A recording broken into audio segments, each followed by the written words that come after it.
అందరికీ నమస్తేనల్లా welcome to MR media Telangana. This is Rekha. Revanth అన్న దావోస్ పోయిండు.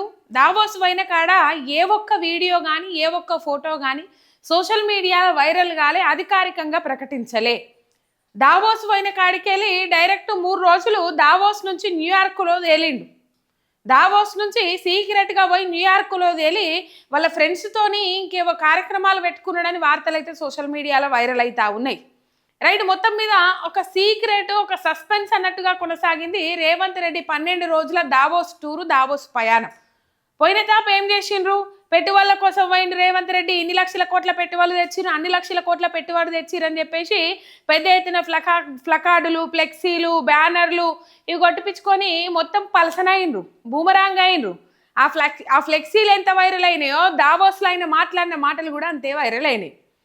సరే, బుద్ధి మోనించుకొని రేవంత్ రెడ్డి ఇక్కడ ఏమో జరిగింది అనేది నా అభిప్రాయము. ఏం జరిగింది అనేది మాత్రం తెలియదు. ఏమో జరిగింది. రేవంత్ రెడ్డి దావోస్ టూర్లో మాత్రం ఏమో జరిగింది. ఆయన వ్యక్తిగత పనుల కోసం పోయిండా, రిలీఫ్ కోసం పోయిండా, ఇక్కడ బర్డెన్ ఎక్కువైతుందని పోయిండా, లేకపోతే ఇంకా స్వలాభం కోసం ఏమైనా కార్యక్రమాలకు పోయిండా అనేది మాత్రం తెలియదు. ఏమైనా కుంభకోణాలకు తెరలేపిండా అనేది కూడా తెలియదు. ఆయన దావోస్లో ఉన్నన్ని రోజులు మాత్రం ఇక్కడ ఒక డైవర్షన్ పాలిటిక్స్ అయితే నడిపించిండు రేవంత్ రెడ్డి. సింగరేణి కుంభకోణానికి సంబంధించిన అంశం ఏదైతే ఉన్నదో దాని గురించే డైవర్ట్ చేయడానికి సిట్టు విచారణ అని చెప్పేసి పెట్టుకున్నాడు. కానీ అంతకు మించి ఇంకా ఏదైనా ఉందేమో అన్న అనుమానాలు అయితే పక్కా వస్తూ ఉన్నాయి. అంతకు మించి డైవర్షన్ ఏదన్నా చేయడానికి ప్రయత్నం చేసిండు రేవంత్ రెడ్డి అనే ఆలోచన మాత్రము ప్రతి ఒక్కరికి తడుతూ ఉన్నది. ఈ సీక్రెట్ ప్రయాణం బట్టి చూస్తే, రేవంత్ రెడ్డి మాటలను బట్టి చూస్తే, రేవంత్ రెడ్డి దావోస్ టూర్లో ఉన్నన్ని రోజులు బీఆర్ఎస్ పార్టీ నాయకులను, ప్రధాన ప్రతిపక్ష నాయకులను సైడ్ ట్రాక్ పట్టించిండ్రు అన్న అంశాలు అయితే తెర మీదకి వస్తూ ఉన్నాయి. రైట్, బుద్ధి పోనిచ్చుకొని రేవంత్ రెడ్డి అని చెప్పేసి పెట్టినా కదా, దాని గురించి మాట్లాడుకుందాం. ఒక సబ్స్క్రైబ్ చేసుకోండి, సపోర్ట్ చేయండి. మీ ఒక్క సబ్స్క్రైబ్ నాకు ఎంతో బలాన్ని ఇస్తుంది. రైట్, బుద్ధి పోనిచ్చుకొని రేవంత్ రెడ్డి అని నేను ఎందుకన్నా అంటే, నేననుకున్నా యావత్ తెలంగాణ సమాజం సగం అనుకుంది. హార్వర్డ్ యూనివర్సిటీకి పోయిండు రేవంత్ అన్న, ఆడ చదువుకుంటాడు, మంచి పాఠాలు నేర్చుకుంటారు. సరే, తెలంగాణ పైసలే తీసుకొని పోయిండ్రు వాళ్ళు. తెలంగాణ నుంచే తెలంగాణ ప్రజల సొమ్మే పెట్టుకొని వాళ్ళు చదువుకోవడానికి పోయిరు, దావోస్ టూర్ పోయిరు. సరే, పైసలు పోతే పోని కానీ ఏమైనా మార్పు వస్తుందేమో, పాలన మీద పట్టు వస్తుందేమో, హార్వర్డ్ యూనివర్సిటీలో చదువుకున్న వ్యక్తికి ఏమన్నా కొంచెం ఎక్కలు తక్కలు మాట్లాడుతున్న వ్యక్తికి ఏమన్నా అడ్డుకట్ట పడుతుందేమో అని అనుకున్నా. అంతకు మించి అంతకు రెట్టింపు మాటలని మాట్లాడుతుండు కానీ అంతకు తక్కువ చేసి ఎక్కడా మాట్లాడతలేడు. సుదర్శన్ గారు మాట్లాడారు, జస్టిస్ సుదర్శన్ గారు మాట్లాడిన తర్వాత అసలు నెగిటివ్ స్పీచ్ అని చెప్పేసి ఒకటి ఉంటుంది. ఆ స్పీచ్ గురించి మాట్లాడిన కొద్దిసేపట్లోనే రేవంత్ రెడ్డి అదే వేదికగా అదే సందర్భంగా కొన్ని అంశాలు మాట్లాడారు. కేసీఆర్ అంటే అక్కసు, కేసీఆర్ అంటే పడనితత్వం, కేసీఆర్ అంటే కక్ష, కేసీఆర్ అంటే పగ, కోపము, అన్నీ అదే వేదికగా, అదే సభ వేదికగా బయట పెట్టుకున్నాడు రేవంత్ అన్న. 12 రోజుల తర్వాత దావోసు పోయొచ్చిన తర్వాత ఇయ్యలనే మొట్టమొదటిగా స్పీచ్ ఏమైనా మాట్లాడతారేమో, అక్కడ ఏమైనా నేర్చుకున్న అంశాల గురించి చర్చిస్తారేమో, లేకపోతే అక్కడ ఈ అంశం చూసినా ఇది నాకు మంచిగా అనిపించింది, లేకపోతే ఈ అంశం చూసినా ఇది నాకు కొత్తగా అనిపించింది, ఇది మీతో షేర్ చేసుకోవడం నిజంగా చాలా ఆనందకరం అని చెప్పేసి మాట్లాడతారేమో అనుకున్నా. సేమ్ ఇక్కడ తొత్తు పత్రిక ఏదైతే వార్తలు వడ్డిచ్చిందో ఆ వార్తలన్నీ కలగలిపి ఇలా వార్తలు చదివినట్టే చదివిండు ముఖ్యమంత్రి రేవంత్ రెడ్డి అని చెప్పుకోవాలి. కేసీఆర్ మీద అక్కసుతోనే, కేసీఆర్ మీద పగతోనే ఆయన ఏదో పని చేస్తున్న దానికి ఇంకో డైవర్షన్ కోసమే ఈ కార్యక్రమాలు నడిపించిండు రేవంత్ రెడ్డి. ఆయనను ఓటుకు నోటు కేసులో అప్పుడు అరెస్ట్ చేసినందుకే ఇదంతా కక్ష సాధింపు చర్యలకు దిగుతా ఉన్నాడు రేవంత్ రెడ్డి అనే అంశాలు అయితే తెర మీదకి వస్తూ ఉన్నాయి. మధ్యలో కోదండరామరెడ్డిని లావట్టే ప్రయత్నం చేసిండు. ఎందుకు లావట్టే ప్రయత్నం చేసిండు? మరి ఇన్నొద్దులు ఎందుకు లావట్టే ప్రయత్నం చేయలే? ఉద్యమకారులందరూ కోదండరామరెడ్డి దగ్గరికి వచ్చి పాపం వాళ్ళ బాధలు చెప్పుకుంటే కోదండరామరెడ్డి రేవంత్ రెడ్డి దగ్గరికి ఆ బాధక సాధకాలు తీసుకపోతే ఎందుకు స్పందించలే రేవంత్ రెడ్డి? ఇయ్యలనే ఎందుకు కోదండరామును లావట్టిండు అని అంటే దానికి ఒక కిటుకున్నది, నేను చెప్తా. జర్ర ముంగటికి పోయినాక ఆ అంశం చెప్తా. రైట్, కేసీఆర్కు సిట్టు విచారణ నేపథ్యంలో నోటీసులు ఇచ్చిండు. ఆ సింగరేణి స్కాములు ఏవైతే ఉన్నాయో ఇంకా కొన్ని స్కాములు పక్కదో పట్టియడం అండ్ దావోస్ టూర్ల గురించి ఏమైనా ఎంక్వైరీ చేస్తానేమో అనే ఆలోచనలో భాగంగా ఆయన డైవర్షన్ పాలిటిక్స్కి దిగిండు రేవంత్ రెడ్డి. ఇది వాస్తవం. ఇక్కడ కక్ష కనబడతా ఉన్నది, కక్షపూరిత రాజకీయం కనబడతా, ఇంకోటి ఏమీ లేదు. ఎన్నికలప్పుడే విచారణలు యాదకొస్తాయి, ఎన్నికలప్పుడే ఈ ఫోన్ ట్యాపింగ్ అంశాలు యాదకొస్తాయి, ఎన్నికలప్పుడే సిట్టు దర్యాప్తులు యాదకొస్తాయి, మిగతా టైంలో యాదకిరావు. నేను చెప్పాలంటే రేవంత్ రెడ్డి ఎన్నికలలో గెలవడం కోసం ఎన్నో హామీలు ఇస్తాడు. గెలిచిన తర్వాత మళ్ళా కేసీఆర్ బీఆర్ఎస్ ప్రభుత్వం, పోయిన బీఆర్ఎస్ ప్రభుత్వాన్ని నిందిస్తాడు, నిలదీస్తాడు అన్నట్లుగా వ్యవహరించుకుంటూ పోతాడు. మళ్ళీ ఎన్నికలు వచ్చే టైంకు సైలెంట్గా ఉంటాడు. అంతకుమించి ఏమీ లేదు. ఏమాయిసారు హామీలు అని అంటే ఇక ఏమీ లేదు. మధ్యలో గ్యాప్ ఇస్తాడు. తర్వాత ఎన్నికలు వచ్చే టైంకు కేటీఆర్ని, కేసీఆర్ని, హరీష్ రావుని తిట్టుకుంటూ పోతాడు. ఇంకా ఇంతకు మించి ఏమీ లేదు. రైట్. మొత్తం మీద హార్వర్డ్ యూనివర్సిటీ పోయి వచ్చిన రేవంత్ అన్నకు ఏమన్నా భాషలో మార్పు వస్తుందేమో, లేకపోతే ఏమన్నా మాటలలో మార్పు వస్తుందేమో, లేకపోతే ఆయన ఎదుటోళ్ళను గౌరవించే విధానంలో మార్పు వస్తుందేమో, ఎదుటోళ్ళను ఉద్దేశించి మాట్లాడే మాటలలో మార్పు వస్తుందేమో అని అనుకున్నా. నిజంగానే మార్పు మార్పు మార్పు అని చెప్పేసి అధికారంలోకి వచ్చిన వాళ్ళు మార్పు తీసుకురాని ఎంత నిజమో, ఇక్కడ రేవంత్ అన్న తీరులో కూడా మార్పు రాదు అనేది అంతే వాస్తవం.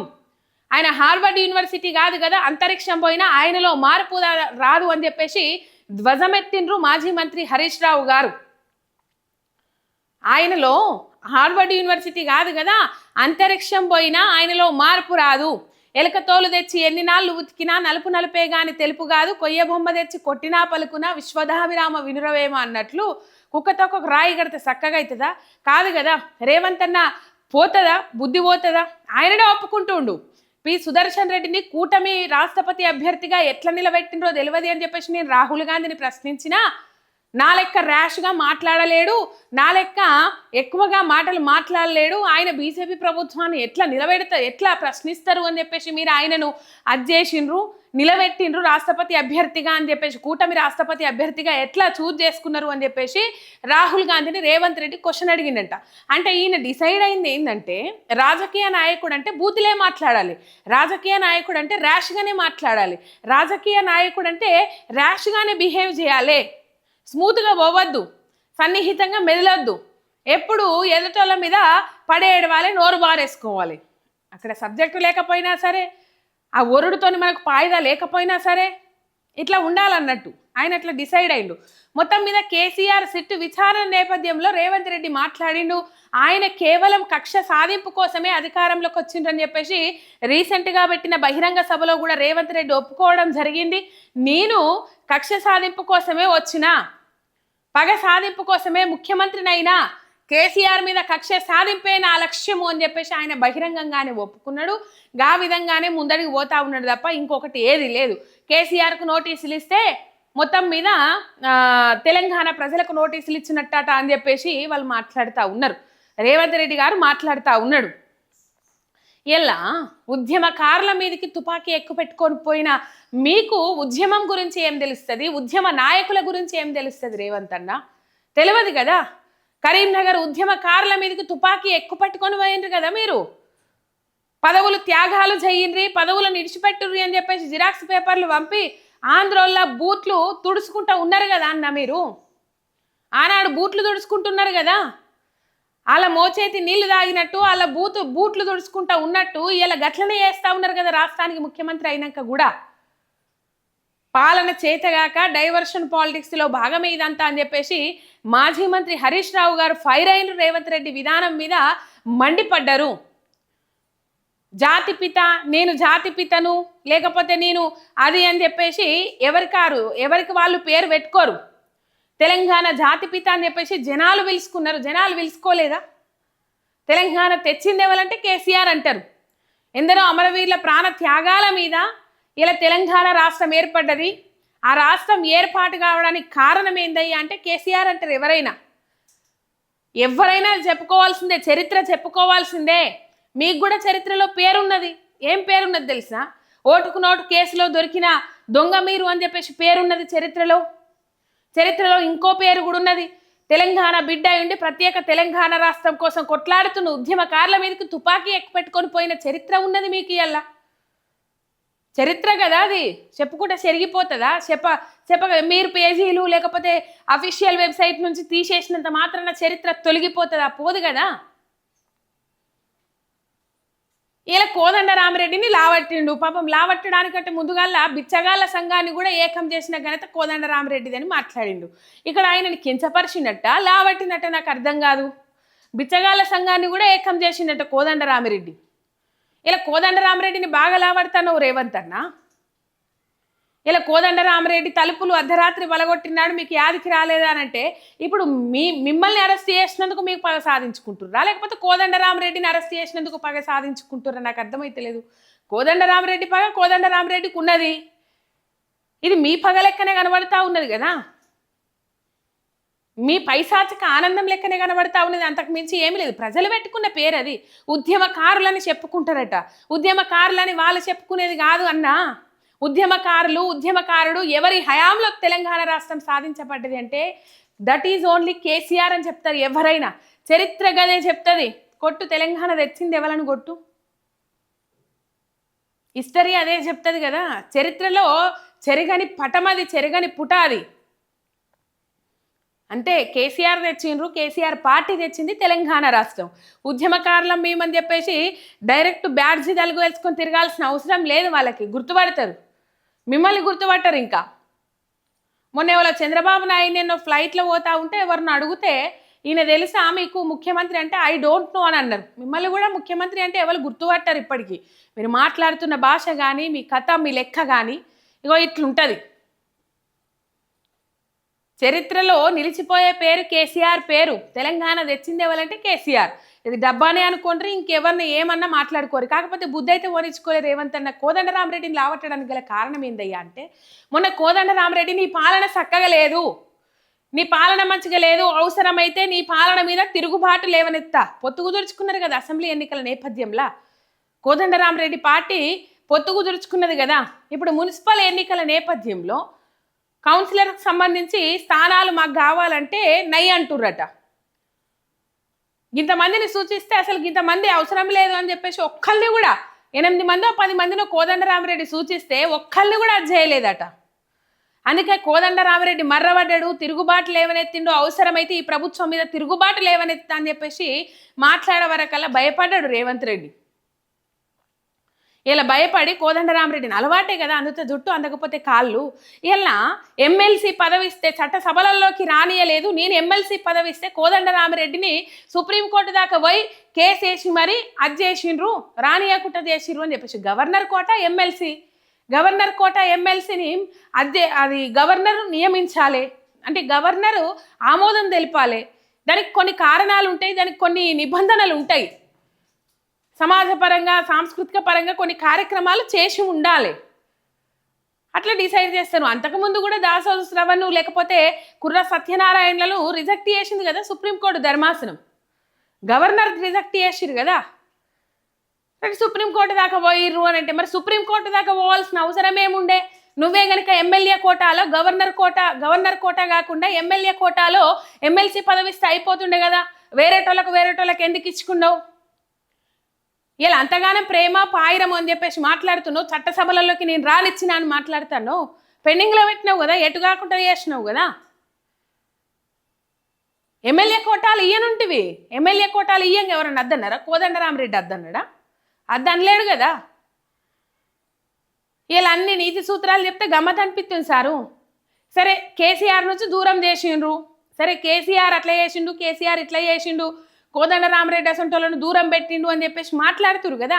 మరి మీరు దగ్గర తీసి ఏం పాయిదా చేసిండ్రు? కోదండ రామిరెడ్డికి ఏం పాయిదా చేసిండ్రు? ఏమైనా ఒరిగిందా కోదండ రామిరెడ్డికి? ఇంకా పేరు పలసనైంది. ఈ సకదనాల పాలనకు కోదండ రామిరెడ్డి కూడా పొత్తు కుదుర్చుకొని కాంగ్రెస్ పార్టీకి ఓటయ్యిరి అని చెప్పేసి ప్రజలను చైతన్యవంతం చేసిన వాళ్ళు కదా. ఇవాళ వాళ్ళను సొక్కం తిట్లు వాళ్ళను కూడా తిడుతురు కదా జనం. ఈ చక్కదనాల పాలన చూసిన వాళ్ళందరూ రైట్. మొత్తం మీద బుద్ధి ఓనించుకోలేదు రేవంత్ రెడ్డి. మాజీ ముఖ్యమంత్రి కేసీఆర్ మీద పగ, కక్ష సాధింపు అనే ఉట్టిపడ్డట్టు కనబడే రేవంత్ రెడ్డి ఇలా మాట్లాడిన మాటలల్లో ఆ నెగిటివ్ స్పీచ్ అనేది అవసరం లేదు, ఇంకో పుస్తకాలు చదవాల్సిన అవసరం లేదు.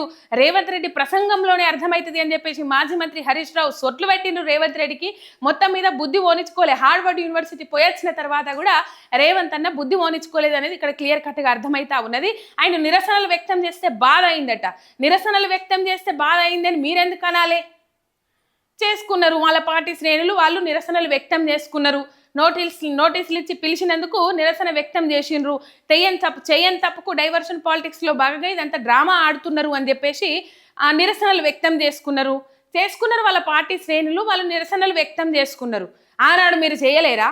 తెలంగాణ రాష్ట్రంలో అధికారంలో ఉండి కూడా నేషనల్ హెరాల్డ్ కేసులో సోనియా గాంధీ, రాహుల్ గాంధీ పేర్లను ఈడీ ఛార్జ్ షీట్లో చేర్చినందుకు గాను ఈడీ కార్యాలయం ముందు ముఖ్యమంత్రితో సహా మీరు మంత్రులు మీరందరూ కూడా నిరసన వ్యక్తం చేయలేదా? నల్ల చొక్కాలు ధరించి ధర్నా చేసుకోలేదా? అంతకుముందు ఒక ముచ్చడు కూడా మాట్లాడలే. నేషనల్ హెరాల్డ్ కేసులో ఇక్కడ అధికారంలో ఉన్నప్పటికీ కూడా ఈడీ కార్యాలయం ముందు ధర్నాలు చేయలేదా మీరు? తల్లికి రాజైనా ఢిల్లీకి రాజైనా తల్లి కొడుకే అన్నట్టు ఎవరి పార్టీ అధినేత వాళ్ళకి పాయిరం ఉంటుంది కదా. మీరన్నా ఎవరన్నా అది చేస్తారేమో అని చెప్పేసి, ఎవరన్నా మాట్లాడలేదు అని చెప్పేసి అంటారేమో, ఎవరన్నా ధర్నాలు చేయలేదని అంటారేమో అని చెప్పేసి అదేనికి చేసిరు, బాధకి చేసిరు. కానీ అట్లా కాదు కదా, అభిమానంతో ఉరికొచ్చిరు కదా రాష్ట్రం నలుమూలల నుంచి. చూడలేదా కట్టలు తెంచుకున్న అభిమానం అని చెప్పేసి?